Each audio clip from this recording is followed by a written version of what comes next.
happened to Japanese Americans in 1942 was a miscarriage of justice then, and what we're seeing happening to our brothers and sisters in the immigrant communities is a miscarriage of justice now. With all that's been happening in Los Angeles for the past 2 months, we knew that we have to talk about the Alien Enemies Act and how that is affecting people right now and how that was used against us, Japanese Americans, back in the World War II.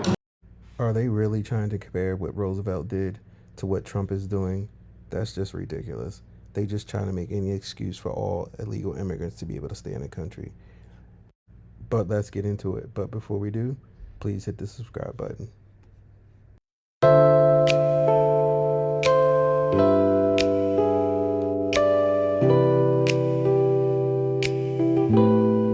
And that was the message at today's National Day of Action in Little Tokyo, calling against immigration raids across the county. It comes just over a week after dozens of armed federal agents showed up for an immigration raid outside an event hosted by Governor Newsom. I think we know how the story is going to go. She said armed ICE agents, as if all police aren't armed. But let's continue. And today's event was held on that very same corner where Japanese Americans were rounded up back in 1942. Photojournalist Phil Ige has the sights and sounds from today's rally.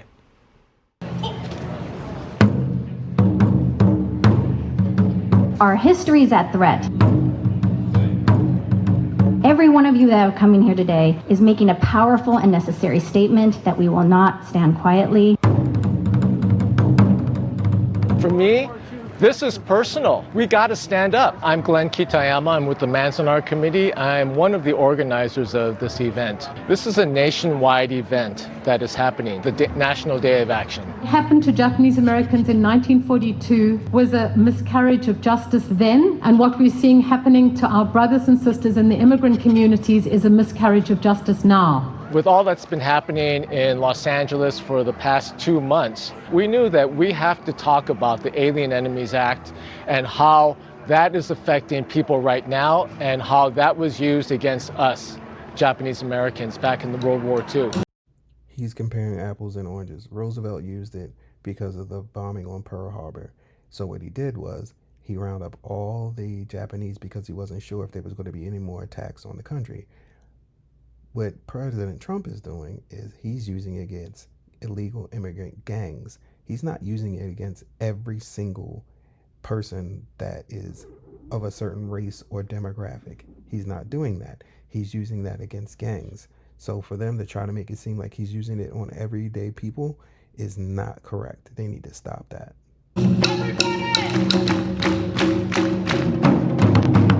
Now, we named this the Democracy Plaza. For that to happen here, this is the place right here where many folks were rounded up before they went to camp during World War II. It's a well-known site, and for this to happen on our turf, it's unacceptable.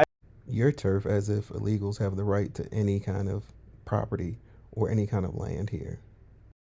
I'm actually a pretty big history buff. I'm Master Nagahashi and I'm 16 and a half years old, here to display my project for this event. It's a replica of the Tule Lake Watchtower. I've had a family that was incarcerated in Tule Lake during World War II. I really built it with the purpose of, bringing awareness to this type of history. I just believe that something like this could never happen again. We must not repeat history over and over. This is a warning for all Americans of what can possibly happen if we let things slide. This is not the end. This is a beginning. To me, this is about how fragile democracy is. Democracy isn't allowing illegal immigrants to break into the country and stay here. Democracy is about upholding the laws of a country. That's democracy. But hopefully you liked the video, and if you did, please like, comment, and don't forget to subscribe, please. Thank you. Have a good day.